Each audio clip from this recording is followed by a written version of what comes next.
Hey guys, so today I'm talking about pickups, and if you decide that you want to change your pickups, some of the considerations that you need to have when you do so. So just for some context, this is the Heritage H150. It is the standard like Les Paul style guitar that Heritage makes. I'll link my video up here where I went over this guitar, but if you know anything about this guitar, it comes with a set of Seymour Duncan 59 pickups, both bridge and neck. Now, this particular pickup set are meant to be very much vintage PAF style pickups. And if you're cool with that, like if you like that tone, not only for your cleans and your crunch, but you also like it for your high gain stuff too, that's cool. I know there's some people out there that like that.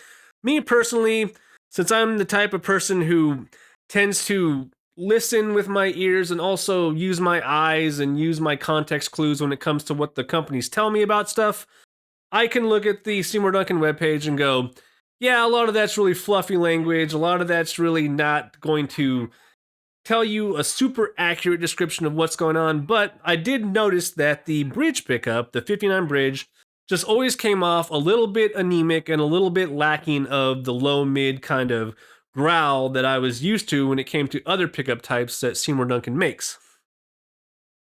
So for this video, what I did was I recorded some clips using the 59 bridge, and then I recorded some clips using the Seymour Duncan JB, which I currently have installed right now. Now, why'd I go with the JB? Because it's a tried and true, tested, just monster of a pickup. It does the thing that I like, and it does what I want. And it also matches up pretty well with the 59 in the neck, and we'll get into why that is in a minute. Now, there are some considerations that I go through in this video to talk about when you're swapping out pickups.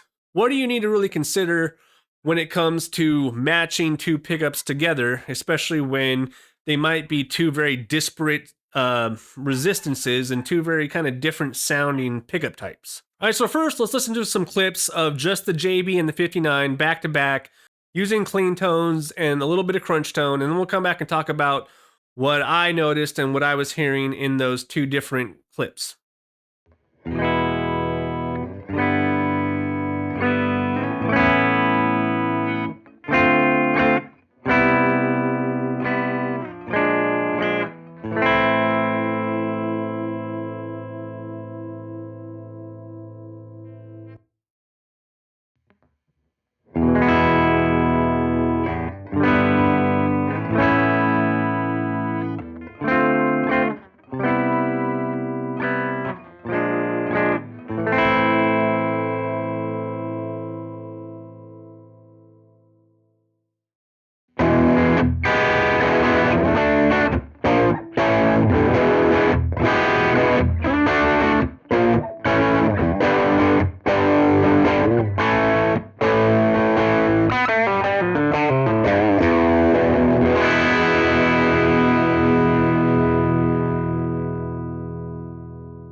Alright, so immediately one of the things that I was picking up on with the JB is it's just way hotter, a way more beefy pickup in terms of just the output and the saturation, the breakup that you kind of get playing even on the clean tones. If you notice on the clean tones, the JB was already kind of breaking apart without any actual gain being applied. And that's just because the pickup's way hotter and it's actually audibly louder when you plug it in and you start playing. Sometimes I find you take two pickups and even if they're at different resistances, different inductions, just overall different outputs, sometimes you plug them in and you just kind of use your normal picking technique and, yeah, you feel like, one might have a bit more balls to it, but it's not necessarily louder in terms of dynamics. Well, the JB is just louder than the 59, so that was pretty apparent to me. On the crunch tones, I think you have kind of a dichotomy going on between something like a JB and something like a 59, where the 59 is really meant for that kind of chimey top end clarity, and when you're applying a little bit of gain, you're getting kind of like that textural dynamic, But you're also, depending on how you set up your amp, if you're using the same settings, you're getting a little bit of a kind of a struggle to kind of get it to kind of fully break up in a way that I particularly like. That's why I kind of like the JB and how it just automatically just gives you that kind of dirty, saturated tone right up front, and it really does kind of help it cut through a little bit more. So, in terms of like the dirty, crunchy stuff, I think the JB is a bit more suited towards that for my own personal tastes. But I also appreciate the fact that that 59 just has a really nice kind of note separation and clarity. And I think that's something that certain people kind of gravitate towards, even when they get into like the higher gain stuff. Now, before we go on to the super high gain stuff, I do want to talk about pickup matching and kind of what it means when you put two different pickups of very different kind of resistance or very different kind of outputs together, and kind of what you have to be aware of when you do that. Now, I know for a lot of us like metal chuggy kind of caveman type people, we rarely ever use the middle position on any kind of pickup set. Even if, do we even use the neck pickup that often? And if we do, are we using that middle position? I typically don't for like high gain rock or metal. But that doesn't mean that the middle position doesn't have its own particular sound that certain guitar players really, really like to have. Now, when you set a guitar like this in the middle position, what you're doing is you're basically putting both pickups on at the same time in parallel, and the resistance and the output are being combined in such a way that it drops the resistance down, and the two pickups have to then output through the same, output jack, and the tonalities of the two pickups have to kind of filter in with each other. And if you've ever wired a pickup out of phase on accident, you'll know that when you do that, it totally cuts out a lot of low end frequencies. It cuts out just a lot of, it almost like makes like a bell shaped kind of like thing, because a lot of the mid range is coming through instead. Now, when you're not out of phase, but you're in phase and you have two different kind of EQs kind of competing, they will create a filter of certain frequencies in the back end, on the output of the guitar.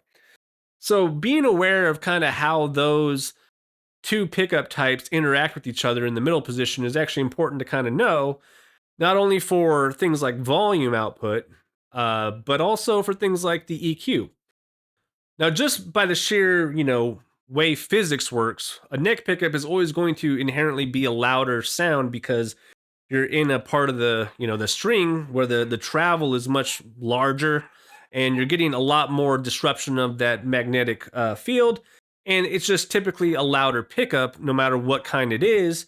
And so you're able to kind of fine tune that with the height adjustment. But at the same time, you do want to have a little bit of control over just the overall, how hot it is to begin with. So one of the things that I like to do is kind of match them up, not only in the height profile, but also, get that kind of volume, when I switch back from neck to bridge, that the volume isn't like a big jump. So with that said, let's listen to the clean and the crunch tones that I had from before, but let's listen to them back to back, 59 and JB mixed with the 59 neck in the middle position.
All right, so one of the things that I was kind of pleasantly surprised to hear was that both of them sound pretty good mixed together.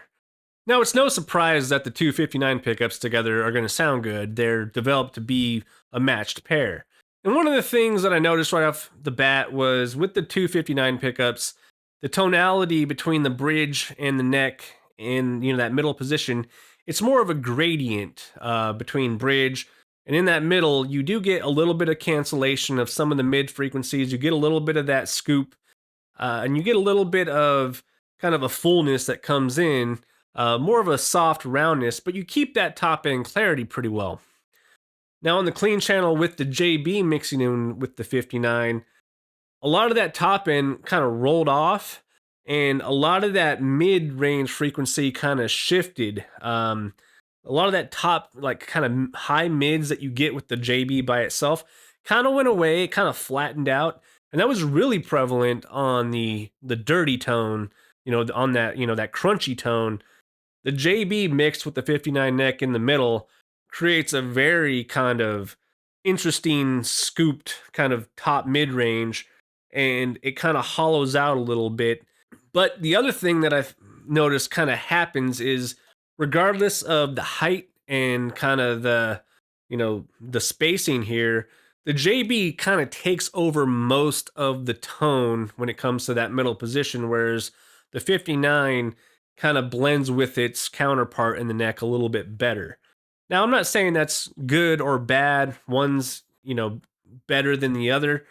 But I do like the fact that with the JB, you get a little bit more of that grit. So that's just my own personal flavor. But it's something to be aware of, especially if you get into the case where you're mixing two different pickups that are wildly different. Like, say you have, a 59 neck with like a Duncan Invader or something. You're probably going to get kind of some interesting crossover kind of filtering when you're in that middle parallel position. One thing I can't test on this guitar, which I would love to, is how it would sound with a split coil. Having those two inner coils, isolated between these two pickups, and how that parallel sounds between the JB and the 59. I can only imagine that it's kind of two different flavors of a very twangy, kind of almost, country-esque style sound. I've found in the past with Les Paul style guitars, if you can split those inner coils out and do them in parallel, you get almost like a Telecaster like kind of, sound to them. And that's cool, but it's just something to be aware of. And talking about phasing, be aware of how the wiring schematics work for the pickups that you choose. If you pick two different, companies, there's a chance that you could wire them up as they are supposed to be wired up on their diagrams. And perhaps one company winds their pickups in one direction, whereas another company does another direction. And then you'll have an out of phase situation going on, which I've had happen, especially with cheaper pickups. So be aware of that. So let's leave all that clean, rocky blue stuff out, and we'll get rid of the neck pickup. We're not talking about filtering properties of two different pickups anymore. We're just going straight to the 59 and the JB on the bridge for high gain metal tones. And let's listen to some clips of some high gain, and then we'll come back and talk about it.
So that 6505 tone that I crafted using the STL Tones amp hub, which you can find that tone on the amp hub exchange, it Definitely helps emphasize some of the mid-range stuff that kind of happens a little bit. But to be honest, if you're listening on your phone or if you're listening on kind of crappy speakers and you're not in like a real controlled environment, you're probably not going to hear a lot of difference between the two pickups. The one thing I will say that was apparent to me listening in like studio monitors, the top end on the 59 is much more forward. I could hear like the sliding of my fingers on the strings a bit more, like, it was just there, like it was like obvious compared to the JB. The JB is just way hotter and it has more of that saturation, more of everything is kind of what's going on. But tonally, they kind of don't sound too different except for the top end and a little bit of that low end that I think the JB retains. There's kind of like a growl. And I think this is kind of what I was missing with the 59, why I was thinking the 59 just sounded kind of anemic. It didn't really fill out and it didn't really chug the way I liked it. I feel like the 59 was just a little bit too, like, too subdued in its presence. Now, that's not to say that you couldn't adjust your amp settings, adjust maybe the height of the pickup, or even, the individual pole pieces to get a little bit more kind of grit out of it somehow. Maybe not. The JB just kind of fixes the things that I was lacking with the 59. And the other thing that I was kind of picking up on with the JB, picking up on, it was the kind of natural compression of a high output pickup.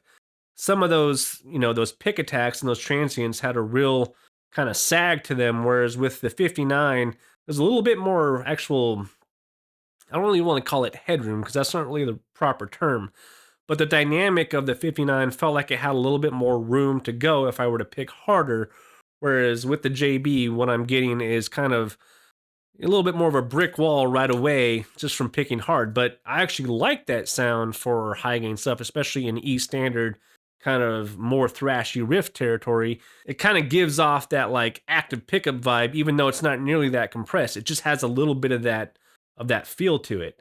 And I really like that.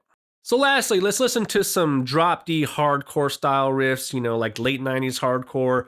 I pulled up a tone that I crafted using a 2-channel dual rectifier on STL tones. Something that I think kind of captures like the kind of fizzy nastiness and kind of chuggy scooped nature of just, that early metallic hardcore style. So let's go ahead and listen to those clips and then we'll come back and discuss.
All right, yeah, so the tonality on that amp preset and with the drop tuning and just the kind of chuggy chug, it's a bit of a different kind of beast, especially with that really scooped mid-range, but it did allow me to kind of hear where that low mid growl really kind of props up the tone with the JB, where the 59 just doesn't quite hit that same kind of feel. It's so much quieter and it's so much less output that for a style like that, with an amp style like that, a very scooped, kind of saturated, big sounding amp, the 59 just doesn't quite hang. And the JB is way more in the wheelhouse of what I personally like. So yeah, you get a guitar that's more spec'd to like a vintage kind of thing, but you want it to have a little bit more oomph, a little bit more grit. And you know, something like this, the 59 that Seymour Duncan makes, it's a great pickup. It's just not quite doing it for you. I can only recommend the JB because it's like one of the best pickups ever made. Some people don't like them. I think they're great. But there are plenty of other pickups out there that you can swap into a guitar like this that you want to keep that really classic feel, really classic look, but you want something with a little bit more aggression, but you don't want to go full, you know, you don't want to go like full aggression. You don't like throw like EMGs or something in here. You don't want to throw like a dime bag pickup or something in here. You don't want quite that much. You want something that kind of skirts the boundaries of classic with a little bit of metal grit. The JB is my personal just like go-to and a lot of people's, and I think it sounds really good in this guitar. So with that, I'll go ahead and leave you guys. Go ahead and throw a comment down below about pickups or whatever you care about. And I'm going to thrash out on this JB in this Heritage going through my EVH. So later. Man, my hands are cold.